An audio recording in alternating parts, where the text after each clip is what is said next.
അർച്ചന ചേച്ചി LLB സീരിയലിൻ്റെ latest episode റിവ്യൂയിലേക്ക് എല്ലാ കൂട്ടുകാർക്കും സ്വാഗതം. അങ്ങനെ വിജയ് ശങ്കറിൻ്റെ ജൂനിയർ അഡ്വക്കേറ്റ് വിളിച്ചിട്ട് പറയുകയാണ്, ആ കമ്പനിയിൽ നിന്നും സാറെ ഒഴിവാക്കിയെന്ന് തോന്നുന്നു എന്നെനിക്കൊരു ന്യൂസ് കിട്ടി എന്നിങ്ങനെ പറയണം കേട്ടോ. അത് കേൾക്കുമ്പോൾ ചന്ദ്ര ചോദിക്കണം, എന്താ വിജയേട്ടാ എന്ന് പറയുകയാണ്. ആ കമ്പനിയിൽ നിന്നും എന്നെ ഒഴിവാക്കി എന്നാണ് ഒരു ന്യൂസ് കിട്ടിയത് എന്ന് പറയുമ്പോൾ ചന്ദ്ര പറയും, എന്തായാലും ശരി ഒന്ന് വിളിച്ച് ചോദിക്കുക വിജയേട്ടാ എന്ന് പറയുമ്പോൾ, വേണ്ട, ഞാൻ വിളിച്ചങ്ങനെ ചോദിക്കില്ല, എന്നെ ഒഴിവാക്കിയ കാര്യം ഞാൻ വിളിച്ച് ചോദിക്കില്ല എന്ന് പറയണം കേട്ടോ. അത് കേൾക്കുമ്പോൾ വിജയശങ്കറിന് ഭയങ്കര സങ്കടം വരികയാണ് കേട്ടോ. അതേസമയം വിജയശങ്കർ പറയുന്നുണ്ട്, എല്ലാത്തിനും കാരണം അവളാണ്, അവളെ ഇല്ലാതാക്കണം എന്ന് പറയുമ്പോൾ ചന്ദ്ര പറയുന്നുണ്ട്, കുറേ നാളായി ഇല്ലാതാക്കാൻ തുടങ്ങിയിട്ട്, ഇന്ന് വരെ അതിന് പറ്റിയിട്ടില്ലല്ലോ എന്ന് പറഞ്ഞ് അവർ സംസാരിച്ചുകൊണ്ട് നിൽക്കുമ്പോൾ തന്നെ ഒരു മെഡിക്കൽ സ്റ്റോറിലത്തെ ഒരാൾ വരികയാണ് കേട്ടോ. ഇത് ഇവിടുത്തെ അർച്ചന മേഡം ഇന്നലെ വാങ്ങാൻ മറന്നുപോയതാണ്, ഇതാ ഒരു മരുന്ന് എന്ന് പറഞ്ഞിട്ട് കൊടുക്കുമ്പോൾ ആദ്യം ചന്ദ്ര പറയുക അവളിവിടെ ഇല്ല എന്ന് പറഞ്ഞിട്ട് അയാളെ പറഞ്ഞയക്കാൻ നിൽക്കുമ്പോൾ വിജയശങ്കർ അങ്ങോട്ടേക്ക് വരികയാണ് കേട്ടോ. വിജയശങ്കർ അങ്ങോട്ടേക്ക് വന്നിട്ട് തരുമോ, ഞാൻ മരുന്ന് കൊടുക്കുക എന്ന് പറഞ്ഞിട്ട് വാങ്ങണം. അത് വാങ്ങിയതെന്ന് തന്നെ ചന്ദ്രയ്ക്ക് ആകെ കരി കയറുകയാണ് കേട്ടോ. എന്താ വിജയേട്ടൻ എന്തിനാണ് വാങ്ങിയത്, അവളെ നന്നാക്കാൻ വേണ്ടിയിട്ടാണോ ചോദിക്കുമ്പോൾ, അല്ല ചന്ദ്രി, ഇതിലൊരു പണിയുണ്ട് എന്ന് പറയും. എന്ത് പണിയാണ് എന്ന് ചോദിക്കുമ്പോൾ, ഈ ക്യാപ്സൂളിൽ അറിയാതെ വിഷം ചേർക്കുക, അവൾ ഈ ക്യാപ്സൂൾ കഴിച്ചോളും, അപ്പോൾ പിന്നെ ആരും അറിയാതെ മരിക്കും എന്ന് പറയുന്നു കേട്ടോ. അതെങ്ങനെ വിജയേട്ട സാധിക്കുക എന്ന് ചോദിക്കുമ്പോൾ, അതൊക്കെ സാധിക്കും, ഞാനൊരു അഡ്വക്കേറ്റ് അല്ലേ, എൻ്റെ അടുത്ത് അങ്ങനെ പലതരത്തിലുള്ള ആൾക്കാരുണ്ട് എന്ന് പറയുന്നു കേട്ടോ. അത് കേൾക്കും ചന്ദ്രയ്ക്ക് ഭയങ്കര സന്തോഷമാണ്. വിജയേട്ട അതൊരിക്കലും ആരും അറിയരുത് പറയുന്നു, ഇല്ല എന്ന് പറയുന്നു കേട്ടോ. പിന്നീട് അതേസമയം അമ്പാട്ടിലെ എല്ലാവരും കൂടിയിട്ട് കാപ്പി കുടിക്കണം കേട്ടോ. ഭയങ്കര സ്നേഹവും സന്തോഷത്തിനും ഒക്കെ കൂടിയിട്ട് ഇരുന്നിട്ടാണ് അവർ കാപ്പി കുടിക്കുന്നത് കേട്ടോ. അത് കാണുമ്പോൾ തന്നെ ഭയങ്കര സന്തോഷം വരികയാണ്. മഞ്ജു പറയുന്നുണ്ട്, രമ്യയ്ക്ക് മസാല ദോശ വാങ്ങുമ്പോൾ എനിക്കും കൂടി വാങ്ങണേ മൂന്തേട്ടാ എന്ന് പറയുമ്പോൾ മൂന്തൻ ചോദിക്കുക, എന്താടി നിനക്ക് മസാല ദോശ വേണോ എന്ന് ചോദിക്കുകയാണ്. അപ്പം നാണത്തോട് കൂടിയിട്ട് രമ്യിരിക്കണം. അതേപോലെ തന്നെ രുക്കും അച്ഛനോടും കണ്ണടച്ച് കാണിക്കുകയാണ് കേട്ടോ. അവരും ഭയങ്കര സന്തോഷത്തിലാണ് കേട്ടോ. അത് കാണുമ്പോൾ തന്നെ അർച്ചനയ്ക്ക് ഭയങ്കര സന്തോഷം തോന്നുന്നു. ഇതേപോലെ തന്നെ എപ്പോഴും എൻ്റെ കൂടപ്പറപ്പുകൾ സന്തോഷത്തോടെ ഇരിക്കണം എന്നിങ്ങനെ അർച്ചന ചിന്തിക്കുകയാണ് കേട്ടോ. പിന്നീട് ആര്യയും ആരോമലും അതുപോലെ ചിന്നും എല്ലാവരും കൂടി ഇരുന്നിട്ട് കളിക്കുകയാണ് കേട്ടോ. അതേസമയം ഫുട്ബോൾ കാണാനില്ല എന്ന് പറഞ്ഞിട്ടാണ് കളിക്കുന്നത് കേട്ടോ.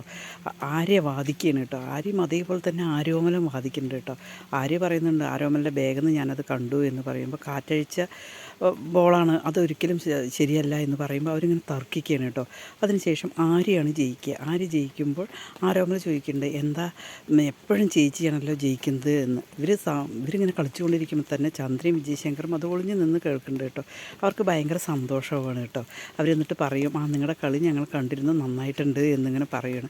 പെട്ടെന്ന് തന്നെ ആരോമൽ ചോദിക്കുകയാണ്, എപ്പോഴും ചേച്ചിയാണല്ലോ ജയിക്കുന്നത്, എന്താ അത് കാരണം എന്ന് ചോദിക്കുമ്പോൾ ആര്യ പറയുകയാണ്, ഞാൻ ഈ നീതിക്ക് നിരക്കാത്ത ഒന്നും ചെയ്യണില്ല, കറക്റ്റായിട്ടാണ് ഞാൻ എല്ലാ കാര്യങ്ങളും ചെയ്യുന്നത്, സത്യവും നീതി മാത്രമാണ് ഞാൻ, അത് അർച്ചനാൻ്റിയെ പോലെയാണ് എന്ന് പറയുന്നത്, നീ അച്ഛനെ പോലെയാണ് എന്നിങ്ങനെ പറയുന്നുണ്ട്. അത് കേൾക്കുമ്പോൾ ചന്ദ്രയ്ക്കാകെ ദേഷ്യം വരികയാണ്.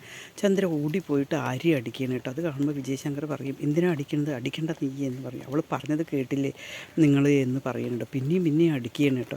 ചിഹ്നം പോയി തടിക്കുകയാണ്. അതിനുശേഷം വിജയശങ്കർ ചന്ദ്രയെ വിളിച്ചിട്ട് പുറത്തേക്ക് വരികയാണ് കേട്ടോ. ഇപ്പോഴെനിക്കൊരു മനസ്സിലായി, ഞാൻ ചെയ്യുന്നത് ശരിയല്ല എന്നുള്ളത് എനിക്ക് മനസ്സിലായി കഴിഞ്ഞു. അതാണ് ആര്യ പറഞ്ഞതിൻ്റെ അർത്ഥം.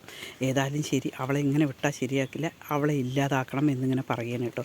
അതേസമയം അമ്പാട്ടിൽ നിന്നും അർച്ചന യാത്ര പറഞ്ഞിട്ട് ഇറങ്ങുകയാണ് കേട്ടോ. യാത്ര പറഞ്ഞ് ഇറങ്ങാൻ നേരം അർച്ചന ഒന്ന് വീഴാൻ പോവുകയാണ് കേട്ടോ. വീഴാൻ നേരത്ത് അച്ഛനും അവരൊക്കെ പറയും, എന്താ ചേച്ചി, എന്താണ് ചേച്ചി, കുഴപ്പമൊന്നും ഇല്ലടാ എന്ന് പറഞ്ഞിട്ട് അമ്പാട്ടിലേക്ക് വരികയാണ് കേട്ടോ.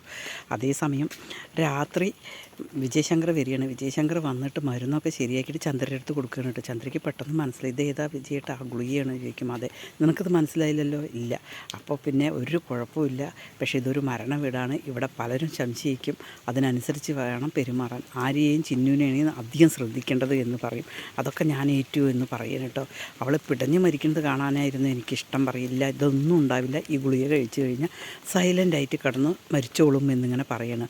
പിന്നീട് വിജയശങ്കർ ചിന്നുവിനെ വിളിച്ചിട്ട് മരുന്ന് കൊടുക്കണം, അമ്മ വന്നു കഴിഞ്ഞത് കൊടുക്കണം കേട്ടോ മോളെ എന്ന് പറയണം. മെഡിക്കൽ സ്റ്റോറുകാരൻ കൊണ്ടുവന്നതാണ് എന്ന് പറയണം. ശരി എന്ന് പറയാം. അതേസമയം ചന്ദ്രയും പറയുന്നുണ്ട് കേട്ടോ ചിന്നുവിനോട്, മോളെ ഇത് അമ്മ വന്നാൽ കൊടുക്കണം കേട്ടോ എന്ന് പറയണം കേട്ടോ.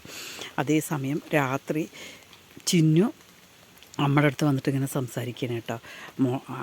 അമ്മ JK അങ്കിളിനെ അവർ ഫാമിലി ഇവിടെ വിളിച്ചിട്ടൊരു ഫുഡ് കൊടുക്കണം, അവർക്ക് ഒരു നേരത്തെ പറയും, അയ്യോ ഇവിടെ വേണം മോളെ, ഇവിടെ ഭയങ്കര പ്രശ്നങ്ങളായതല്ലേ, അല്ല അമ്മേ ഇവിടെ തന്നെ ഫുഡ് കൊടുക്കണം എന്നിങ്ങനെ പറയണം കേട്ടോ.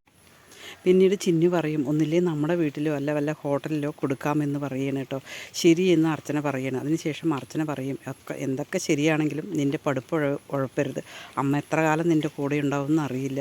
മിനിമം ഒരു ഡിഗ്രി എങ്കിലും വേണം, അല്ലാതെ പിടിച്ചു നിൽക്കാൻ പറ്റില്ല എന്ന് പറയും. അത് കേൾക്കുമ്പോൾ ചിന്നുവിനാകെ സങ്കടം വരികയാണ് കേട്ടോ. എൻ്റെ അമ്മ എവിടേക്കും പോവില്ല, ഞാൻ അമ്മയെ വിട്ടയക്കില്ല എന്ന് പറയണം കേട്ടോ. അപ്പോഴേക്കും ആരോമലും കൂടി അങ്ങോട്ടേക്ക് വരികയാണ്. അർച്ചന ആൻറ്റി ഇന്ന് ചിന്നു ചേച്ചി ഞങ്ങളുടെ കൂടെ കിടന്നോട്ടെ എന്ന് ചോദിക്കുകയാണ് കേട്ടോ. ചിന്നു ചേച്ചി കിടക്കുകയാണെങ്കിൽ കിടന്നോട്ടെ എന്ന് അർച്ചന പറയുകയാണ്. അതിനുശേഷം ചിന്നു അവരുടെ കൂടെ പോവുകയാണ്. അമ്മയ്ക്ക് ഗുഡ് നൈറ്റും പറഞ്ഞിട്ട് പോവുകയാണ് കേട്ടോ. ചിന്നുവിനൊരു മനസ്സേ ഇല്ല, എങ്കിലും അവർക്ക് വിളിച്ചതല്ലേ എന്ന് പറഞ്ഞിട്ട് പോവുകയാണ്. അതേസമയം വിജയശങ്കറും ചന്ദ്രയും അർച്ചന മരിച്ചു കഴിഞ്ഞിട്ടുള്ള കാര്യങ്ങളെപ്പറ്റി ചിന്തിച്ചുകൊണ്ടിരിക്കുകയാണ് കേട്ടോ. അവർക്ക് മനസ്സമാധാനം കിട്ടാതെ അർച്ചന ഉറങ്ങിയോ എന്ന് നോക്കട്ടെ എന്ന് പറഞ്ഞിട്ട് വരികയാണ്. മരുന്ന് കഴിച്ചത് അറിയണമല്ലോ എന്ന് പറഞ്ഞിട്ട്. അതേസമയം അർച്ചന മരുന്നൊക്കെ കഴിച്ച് പ്രാർത്ഥിച്ചിട്ട് കിടക്കാൻ നിൽക്കുകയാണ് കേട്ടോ. അർച്ചന കിടന്നിട്ട് ഓരോ കാര്യങ്ങളും ഇങ്ങനെ ആലോചിക്കുകയാണ്. പണ്ട് മഴയത്ത് ഇറക്കി വിട്ടതും LLB എടുത്തതും ജോലി നേടിയതും എല്ലാ കാര്യങ്ങളും ഒരു ഫ്ലാഷ് ബാക്ക് പോലെ അർച്ചന ഇങ്ങനെ ഓർക്കുകയാണ് കേട്ടോ. അതേസമയം വല്ലാത്ത ക്ഷീണം പറഞ്ഞിട്ട് അർച്ചന കിടന്നുറങ്ങുകയാണ്. പിന്നീട് രാവിലെ ചന്ദ്രയും വിജയശങ്കറും എണീക്കുകയാണ് കേട്ടോ. എണീച്ചിട്ട് അർച്ചന മരിച്ചല്ലോ, അപ്പോൾ അതെന്തായാലും നോക്കട്ടെ എന്ന് പറഞ്ഞിട്ട് വന്ന് നോക്കുമ്പോൾ അർച്ചന കിടക്കുകയായിരിക്കും കേട്ടോ. മരിച്ചു പറഞ്ഞിട്ട് അവർക്ക് ഭയങ്കര സന്തോഷമാണ് കേട്ടോ. അതിനുശേഷം വിജയശങ്കർ പറയും നീയൊന്ന് പോയി നോക്ക് എന്ന് പറയുകയാണ് കേട്ടോ. എന്നിട്ട് ചന്ദ്ര വന്നിട്ട് ഇങ്ങനെ അർച്ചന എന്ന് വിളിക്കുമ്പോൾ അർച്ചന മിണ്ടാതെ കിടക്കണം, ബോധം പോയി കിടക്കുകയാണ് അർച്ചന. അപ്പോൾ ഭയങ്കര സന്തോഷവും. വിജയശങ്കർ അർച്ചനയും മരിച്ചു എന്ന് കരുതുകയാണ് കേട്ടോ. പക്ഷേ ഒരിക്കലും അർച്ചന മരിക്കുന്നില്ല. നാളത്തോട് കൂടിയിട്ട് ഈ നോവൽ അവസാനിക്കുകയാണല്ലോ. അപ്പോൾ അർച്ചനയെ വിജയശങ്കർ വെടിവെച്ചിട്ടാണ് കൊല്ലണത്. അതിൽ അർച്ചനയാണോ മരിക്കുന്നത് അതോ ചന്ദ്രയാണോ മരിക്കുന്നത് നമുക്ക് ക്ലിയറായിട്ട് അറിയില്ല. എന്തായാലും നാളത്തോടെ നമുക്കിതിനൊരു അന്തിമ തീരുമാനം